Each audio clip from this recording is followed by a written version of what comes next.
오늘 9월 15일 화요일 새벽 아침입니다. 오늘 말씀 함께 보겠습니다. 예레미야 32장 우리 1절부터 15절입니다. 예레미야 32장 1절부터 15절입니다. 여러분들 오늘 본문의 말씀에 보면 유다의 시드기야 왕 열째해라고 되어 있죠. 거기 밑줄을 좀 그어놓으시면 되겠습니다. 남유다가 시드기야 왕 몇째 해에 완전히 멸망하나요? 예루살렘 성전이 함락되고 멸망하던 때는 586년이죠.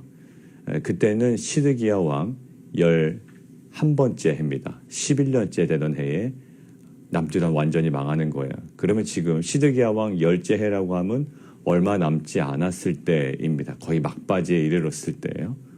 자, 그럼 바벨론이 이 남유다 예루살렘을 포위하던 때는 언제부터 포위가 시작이 되었는가? 9째 해부터, 그러니까 시드기야 왕 9년째부터 예루살렘 주변을 바벨론이 포위하기 시작했습니다. 그리고 11년째에 완전히 함락당하게 되죠. 그런데요, 지금 이 시기는 나중에 예레미야 볼 거지만 예레미야 37장과 39장 사이에 그쪽에 있는 그 연대기적인 어떤 시점을 얘기하고 있어요. 자, 이때는 어떤 좀 특별함이 있냐면 바벨론이 줄기차게 계속 포위하고 있다가 이때 잠깐 그 포위의 강도를 좀 약화시켰던 때, 잠깐 포위를 잠깐 풀었을 때 약간 그런 느낌입니다. 실제 상황은요. 그러니까 포위의 강도를 계속 높여가서 결국 예루살렘이 확 망해버린 게 아니라요. 9년째 때부터 계속 포위하고 있다가 지금 이때쯤이면 잠시 어떤 연인지 모르지만 잠깐 포위를 풀고 잠시 이제 그 약화되었던 때예요. 자, 그러니까 지금 누구 입장에서는 시드기야 입장에서는 누구의 예언이 맞지 않는다고 생각을 할까요? 예레미야 예언이 맞지 않는다고 생각할까요? 그봐 바벨론 돌아갔잖아. 무슨 바벨론에 의해서 우리가 망한다고 막 이런 시점입니다. 근데 그 시점에 누구를 가둡니까? 예레미야를 가두는 거예요. 왜 가둘까요? 3절에서 5절에 있는 내용 때문에 그런 거예요. 그때 당시 어떤 예언을 했기 때문에 너희는 바벨론 손에 넘겨진 바 될 거다. 특별히 누구? 시드기야를 찍어서 얘기했거든요. 이렇게 얘기 안 해도 되는데요. 예레미야는 하나님께서 주신 말씀을 가감없이 얘기할 필요가 있었던 거예요. 기분 굉장히 나쁘죠.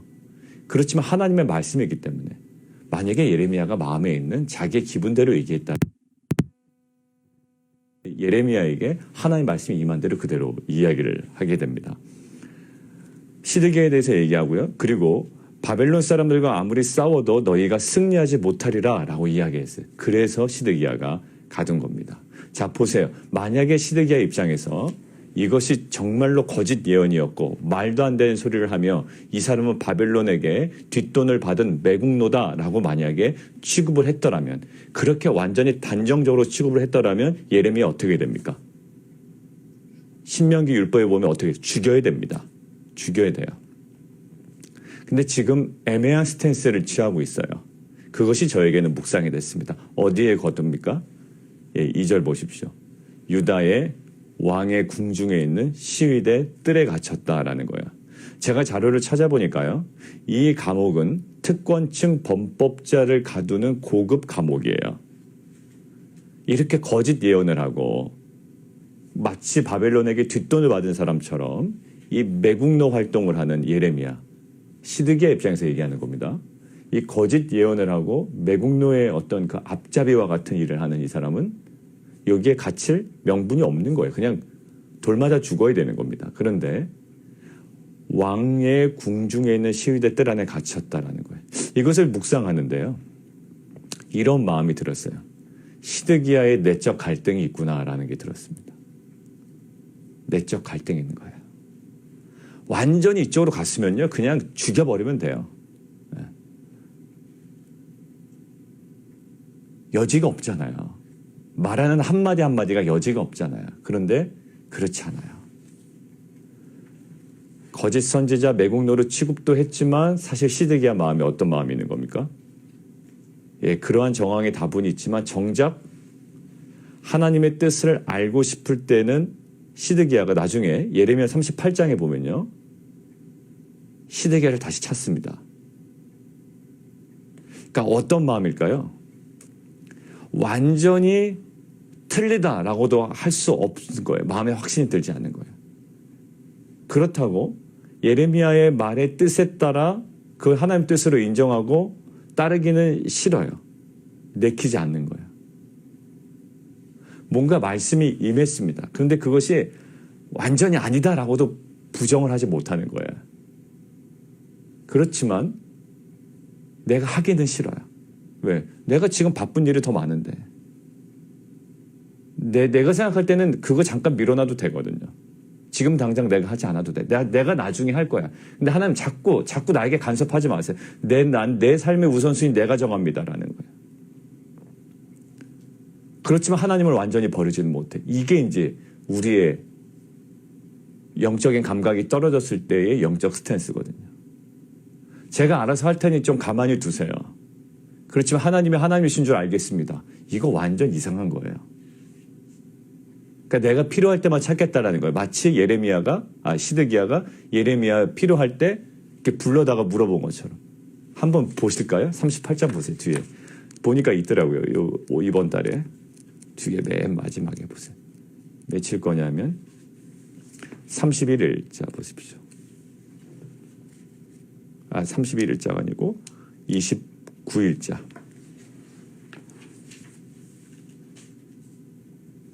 29일자 14절이죠. 38장 14절. 시드기야 왕이 사람을 보내어 선지자 예레미야를 여호와의 성전 셋째 문으로 데려오게 하고 왕이 예레미야에게 이르되 내가 내게 한 가지 일을 물을 거니까 한마디도 내게 숨기지 말라. 또 숨기지 말고 얘기하래요. 숨기지 않고 얘기하면 또 어떻게 된대요? 뻔하죠. 그러니까 예레미야에게 계속 물어봅니다. 21장인가요? 거기서도 물어보고 지금 8장에서도 물어볼 것이고 계속 물어봐요. 그러니까 아니라고 생각한다면 완전히 돌을 쳐서 죽이고 그만한 취급을 해야 되는데 그렇게도 하지 못하는 갈팡질팡하는 모습이. 갈팡질팡. 우리들의 모습이 아닌가 생각이 들어요. 뭔가 이렇게 강한 메시지가 옵니다. 자신에 대하여. 분명한 메시지가 온다고요. 그런데 지금은 하기 싫어요. 그거 따르기 싫다고요. 지금. 그거 따를 지금 입장이 아니라고 본인이 생각이 되는 거예요. 어떻게 할까요? 일단은 무시합니다. 그러나 하나님의 말씀을 완전히 버리지는 못해요. 뭔가 이렇게 자꾸 머뭇거리는 시드기야예요. 근데요, 시드기야는요, 결단을 내렸어야 돼요. 뭔가 이렇게 갈등이 있을 때요, 결단을 내리는 게 왕이에요. 누가 결단 내립니까? 왕이 내려야죠. 여러분들 아합이요, 굉장히 나쁜 짓을 합니다. 나봇의 포도원을요, 아내 말 듣고요, 강탈하다시피 해요. 하나님이 예언하죠. 예언자를 통해. 너 재앙이 있을 거야. 너 안 좋아. 근데 그게 아합이 돌이킵니다. 그때 그 얘기를 듣고요. 그 잠깐 동안이라도. 그러니까 어떻게 돼요? 너 때는 내가 안 할 거야. 그리고 다음으로 넘어가죠. 그래서 아합의 왕, 그 아들 2명이 왕이 돼요. 근데 만약에 아합의 아들 왕이 2명이 다시 하나님께 돌이켰다면 어떻게 됐을까요? 그때 다시 회복이 됐을지도 몰라요. 왜? 우리가 보지 않았던 주일본문 보세요. 아버지가 신포도주를 먹었으므로 아들에게가 시다하지 아니하겠다라고 그러잖아요. 그게 무슨 말이에요? 연좌제 없다라는 거예요. 내가 하나님 앞에 지금 회개하면 하나님께서 지금 내가 회개하는 모습을 보고 하나님의 처분과 또 은혜가 임한다라는 거예요. 아합의 때 마찬가지예요. 아합 때 잘못됐습니다. 아합 때 그냥 끊어버린다 그랬거든요. 너와 네 자손 끊어버린다. 그런데 아합이 돌이키니 너 때는 안 하고 내가 넘긴다라고 해요. 만약에 그 아들들이 다시 한번 하나님 앞에 엎드리고 정말 중심으로 회개했다면 어떻게 됐을까요? 다시 하나님 그때 돌리셨을 거예요. 근데 그 아들들의 악함을 보시고 그때 바로 심판하십니다. 결국 그 요람 왕 때 남유다 아하시아 왕과 함께 누구를 통해서? 예후를 통해서 하나님께서 다 처단하시게 되죠. 정치적으로는 피해의 숙청으로 보이는 그런 피비린내 나는 일이 벌어지게 되잖아요. 자, 지금 시드기야는 어떻게 했습니까? 왕의 궁중에 있는 시위대 뜰 안에 가두고 자기가 필요할 때는 물어보고 분명한 하나님의 말씀대로 갈팡질팡하고 결단을 못 내려요. 왕이면 결단 내려야 됩니다. 여러분들 리더면 결단 내리셔야 됩니다. 여러분들 만약에 집의 영적인 가장이라면 여러분들 이것이 정말 하나님의 말씀이 맞다면, 아니라고 그러면 완전 떠나세요. 자꾸 갈팡질팡하지 마시고 이게 정말 아니란 확신이 있으면 다 떠나시라고요. 기독교고 뭐고 다 떠나세요. 갈팡질팡하지 마시고. 부모라고 한다면 아이들 뭐 이럴까봐 저럴까봐 뭐 기독교는 강요하는 게 아니라서 그러지 마시고요. 떠나세요. 만약에 아니라고 생각한다면. 그게 진리가 아니라고 생각한다면. 근데 시드기야가 뭐가 문제였죠? 갈팡질팡이었어요. 왕이라면 결단 내려야 되고요. 리더라면 결단 내려야 돼요. 직장의 상사라면 여러분들 말씀이 임했다면 결단 내리셔야 돼요. 만약 사업체 오너라면 어떤 하나님 말씀이 임했다면 결단 내리셔야 돼요. 맞는 것 같지만 지금은 아닌 것 같고, 그런 게 바로 시드기야의 태도였어요. 결단을 내리셔야 돼요. 괜히 왕의 시대 때 놔뒀다가 듣고 싶은 얘기들을 듣고 싶을 때 어떤 그럴 때는 좀 듣고 싶고. 여러분들 이거는 시드기야가 왕으로서 할 일은 아니었던 거예요. 분명한 하나님의 말씀이 있다면 이거는 하나님의 말씀이 아니다라는 확신이 있으면 그냥 내치든가, 아니면 이게 맞다고 생각이 되면 갈등하지 말고 취했어야 됩니다. 근데 전혀 왕답지 못한, 리더답지 못한, 가장답지 못한, 또 직장의 상사답지 못한, 또 사업체 오너답지 못한 그런 갈팡질팡하는 모습이 우리 가운데도 있다고요. 자, 그런 반면 예레미야의 다른 부분이 저에게는 강하게 또 묵상이 됐어요. 예레미야 보세요. 어떤 말씀이 임합니까? 예레미야에게. 너 숙부 살룸의 아들 하나멜이 올 거야. 그게 누구예요? 사촌이죠. 사촌이 와서 뭐라고 얘기한다고요? 예레미야에게, 지금 감옥에 있는 예레미야에게, 지금 바벨론과의 전쟁을 앞둔 지금 이 상황에 뭘 부탁한다고요? 야, 안 와도 되는 내 밭을 사라. 기업을 물을 권리가 내게 있느니라. 이거는 땅은요 매매할 수가 없는데요. 이게 자기가 피치 못하게 이것들을 팔아야 되나 여러 가지 모든 경제적인 문제가 있을 때는 그 땅을, 기업 물을, 그것들을 이제 살 수 있는, 대신 사줄 수 있는 그 순서가 있다고요. 그 룻기에도 나오잖아요. 룻기에. 기업 물을 권리가 원래 누구에게 있었습니까? 보아스에게 없었어요. 보아스에게 없었습니다. 근데 보아스에게 없는데 보아스가 물어보죠. 내게 순위가 먼저 있는 거 아니라 저 사람에게 순위가 먼저 있으니 그 사람에게 먼저 물어보는 거예요. 너 이거 네 권리를 주장할 거냐? 근데 그 사람의 계산기를 뚫겨 보니까 뭐해? 나에게 이득이 되는 게 없거든. 나 기업 물을 권리 포기. 그럼 자연스럽게 이제 누구에게 돌아오는 거예요? 예, 그 다음 타자인 보아스에게 돌아온 거예요. 근데 보아스는 그 기업 물을 권리를 취했던 거예요. 행사했던 거예요. 자, 그러니까 지금 누가 먼저 갖고 있어요? 예레미야가 갖고 있는 거예요. 그러니까 사촌이 그 순번 따지다가 예레미야까지 온 겁니다. 근데 지금 바벨론이 포위하고 있죠. 전쟁이 날 거예요. 예레미야는 분명히 알고 있다고요. 자, 근데 기업 물을 권리를 주장하라는 거예요. 땅을 사라는 거, 한마디로. 여러분 전쟁통에 땅 삽니까 안 삽니까? 못 사죠. 전쟁 나는 거 아는 사람은 못 사는 거예요. 전쟁 난다는 확신이 있으면 못 사요. 왜? 그게 누구 땅이 될 줄 알아요, 나중에. 내가 비싼 돈 주고 샀는데 누구 땅이 될 줄 알아. 땅 문서도 없어질 텐데, 지금처럼 뭐 서버에 저장되어 있는 것도 아니고 지금 뭐 문서로 저장이 될 텐데 이거 없어지면 어떻게 될 거예요? 자, 그런데 예레미야가 삽니까 안 삽니까? 맨 마지막 절 보세요. 8절 보세요. 8절 후반부. 이것이 여호와의 말씀인 줄 알았으므로 결국 뭐 했다? 예, 샀다. 이게 내용 아닙니까? 샀다. 구입했다. 법적인 절차에 따라서 봉인하고 봉인하지 아니한 매매. 이게 뭐냐면 하나는 원본이고 하나는 사본이란 얘기예요. 원본은 절대 안 뜯습니다. 사본에 뭔가 문제가 있을 때 그때서야 뜯어볼 수 있는 게 원본이에요. 그러니까 봉인하고 봉인하지 아니한 두 가지가 있는 겁니다. 그것들 어디에다가? 예, 토기에다 담아서 봉이 이렇게 딱 담아서 보관하고 있는 거예요. 나중에 이것이 효력이 발생할 때가 있다라는 게 하나님의 말씀이죠. 자, 근데 제가 뭘 말씀드리려고 그러냐면 예레미야 입장에서 이거 굉장히 부담되는 행위입니다. 돈이 아까워서 부담되는 행위가 아니에요. 잘 들어보세요. 예레미야는 알아요. 하나님의 말씀이니 어떻게 된다? 자신의 경제력이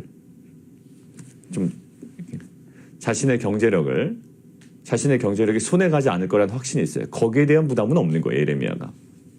돈 잃어버리면 어떡하지? 예레미야가 지금 말한 게 뭔데요? 그리고 임한 말씀이 뭔데 이것을 부담스러워 하겠습니까? 그게 아니라 예레미야가 부담스러워하는 것은 딴 게 아니에요. 자, 이 밭을 구입했다라는 사실이 사람들에게 알려지면 또 사람들 앞에서 다 모든 것들을 행위했으니까 어떤 부담이 있을까요? 저놈 바벨론에 뒷돈 받은 게 틀림없어. 야, 전쟁 난다고 하는 놈이 지금 뭐 하고 있어요? 땅 사고 있단 말이에요. 아, 바벨론과 내통했구만. 이런 오해를 받을 수 있다고요. 그런 거 아니겠습니까? 야, 지 입으로 전쟁 난다고 했는데 자기 입으로 전쟁 난다고 하는 사람이 지금 땅을 사는 행위가 말이 되냐? 보통 사람은요 이해 못해요. 온갖 오해를 받았을 거예요. 저거 분명히 바벨론과 내통했어. 거짓 선지자 맞네. 아니 그게 전쟁 난다고 하며 거기서 왜 땅을 사? 라는 이야기를 듣는다고요. 그런데 땅을 삽니다. 오해를 받는데도. 실은 누구도 머뭇거릴 수 있는 상황이에요. 아까 시드기야도 머뭇거렸던 것처럼 예레미야도 상당히 머뭇거릴 수밖에 없는 상황이었어요. 왜? 오해받으니까요. 하나님의 말씀이지만 오해받으니까. 바벨론과 내통하는 자라고 오해를 받으니까. 뭐 오이밭에서는 뭐 하지 말고 뭐 차배밭에서는 뭐 하지 말라 이런 얘기가 있잖아요. 예. 그거 오해받으니까 못하는 거네. 보통 사람은 안 해요. 오해받을까 봐. 그런데 누구는 합니까? 머뭇거리지 않았다라는 거예요. 이게 시드기야와 예레미야의 완전 상반된 모습이었어요. 예레미야는 뭐 하죠? 머뭇거리지 않아요. 바로 땅 삽니다. 마치 이 땅이 내 것이 될 것처럼 당장 내 것이 될 것처럼 땅을 사요. 아니요. 이제는 전쟁 나면 지금 열째해니까 내 땅 되지 않습니다. 포로를 끌려가게 될 거예요. 내 땅 재산권을 주장할 수가 없어요. 그런데 오직 하나님 말씀 뭐예요? 여호와의 말씀인 줄 알았으므로 8절 거기 밑줄 쫙 꺼놓고요. 오늘의 핵심이에요. 시드기야와 예레미야의 결정적인 차이가 이겁니다. 여호와의 말씀인 것 같았는데 아닐지도 모르겠다라는 이 시드기야의 갈등과 예레미야는 뭐예요? 온갖 오해를 받을 수 있지만 딱 한 가지 기준이었죠. 여호와의 말씀인 줄 알았으므로 오해받을 수 있는 그 행동을 거침없이 머뭇거림 없이 그대로 행동합니다. 결국 땅 사라는 이 행위는 하나님께서 어떤 메시지를 던져주신 걸까요? 결국 너는 그 땅을 매매한 그 권리, 그 재산권을 행사할 때가 올 거야 라는 거예요. 그것은 무엇을 의미합니까? 이스라엘의 회복을 이야기하죠. 그러니까 이스라엘 회복을 상징하는 행위가 이 땅을 매매하는 행위였다고요. 근데 남들은 바벨론과 내통한다라는 오해를 할 수 있는 행위였어요. 그러나 무엇에 근거를 두고 여호와의 말씀인 줄 알았으므로 머뭇거림 없이 행동합니다. 우리는 왕은 아니에요. 그러나 가정에서의 영적인 가장 또 부모로서의 리더의 역할이 있습니다. 교회에서도 마찬가지고요. 그다음에 직장에서도 마찬가지예요. 상사로서 직급이 높은 자로서의 리더 역할을 감당해야 되고요. 만약 사업체를 갖고 계시다면 오너로서 이 직원들에게 분명한 메시지를 전달해줘야 돼요. 뭘까요? 시드기야처럼 머뭇거리면 안 돼. 아, 정말 이렇게 하나님께 살아가는데 자꾸 마음은 부담은 되는데 또 현실이 눈에 보이는 것은 이렇고 머뭇거리면 안 된다고요. 가정에서도 마찬가지. 아, 우리 가정이 좀 상황이 이런데 신앙은 이렇고 현실은 이렇네. 그럼 어디 따라가야 됩니까? 신앙 따라가야죠. 그게 바로 우선순위라는 거 아닙니까? 아, 신앙의 핵심적인 메시지는 알겠으나 지금 현실은 이런데 현상이 아니라 뭐라고 그랬죠? 해석이 중요합니다. 들으면 뭐예요? 그것이 적용이 안 되면. 그래서 저희가 어제 저녁에 기도할 때 주일 말씀을 가지고 계속 기도했던 거예요. 왜? 이 주일 말씀이 일주일 동안 우리 삶에 완전히 박히고 적용되고 이 말씀으로 소생할 수 있도록. 사랑하는 성도 여러분도 정리하겠습니다. 오늘 시드기야와 예레미야 두 가지 반응이에요. 시드기야도 하나님의 말씀을 받았고요. 예레미야도 여호와의 말씀을 받았습니다. 근데 시드기야의 반응은 조금 이상했어요. 머뭇거립니다. 만약에 완전히 아니라고 생각했다면, 거짓 예언이라고 생각했다면, 매국노라고 생각했다면 돌로 쳐 죽이면 돼요. 근데 왕의 궁중에 있는 시위대 뜰 안에 가둡니다. 고급 감옥에 가둬요. 그리고 필요할 땐 또 불러요. 이런 사람이 있습니까? 말씀을 그냥 듣기 좋은 말씀만 듣고 싶은 걸까요? 뭔가 이렇게 머뭇거린다고요. 머뭇거리는 시드기야. 그러나 예레미야는 오해받을 수 있는 상황이었습니다. 그러나 그 오해받을 수 있는 상황에도 불구하고 8절 후반부 여호와의 말씀인 줄 알았으므로 예레미야는 거침없이 머뭇거림 없이 주춤거림 없이 그냥 바로 그 행위를 진행합니다. 우리 가운데 하나님께서 촉구하신 어떤 결단이 있으신 것 같아요. 각자마다. 머뭇거리시는 부분이 있다면 언제까지 머뭇거리겠느냐라고 말씀하세요. 1년? 2년? 여러분들 상황이 좋아질 때까지 나 예배 안 드리겠습니다. 이거 말이 될까요? 상황이 좋아지면 예배 드리겠습니다. 내 기분이 좋아지면 예배 드리겠습니다. 내 기분이 좋아지면 성경 공부하겠습니다. 이게 말이 될까요? 터무니없는 얘기입니다. 그런 상황이 안 되기 때문에 더 주 앞으로 나가는 거예요. 그럴 상황이 안 되기 때문에 더 말씀 앞으로 나가는 거라고요. 상황이 좋아지면 하겠습니다는 그건 무슨 신앙도 아니고 현실이죠. 현실입니다. 현실. 리얼리티예요. 근데 신앙은 해석해내는 겁니다. 여러분들 결단을 촉구하실 때 리더로서 또 영적인 가장으로서 결단하고 돌아가시고 돌아오셔야 돼요. 우리 교회도 마찬가지입니다. 어떤 하나님 무엇인가를 촉구하실 때 맞는 것 같은데 지금은 아니 이러지 말고 우리 리더와 우리 모든 공동체가 이것이 맞다라고 한다면 우리가 어떠한 불편함이 있더라도 그것들을 결정하고 또 이 가을에는 우리가 함께 사역하며 나아가는 공동체가 되었으면 좋겠습니다. 우리 함께 기도하겠습니다.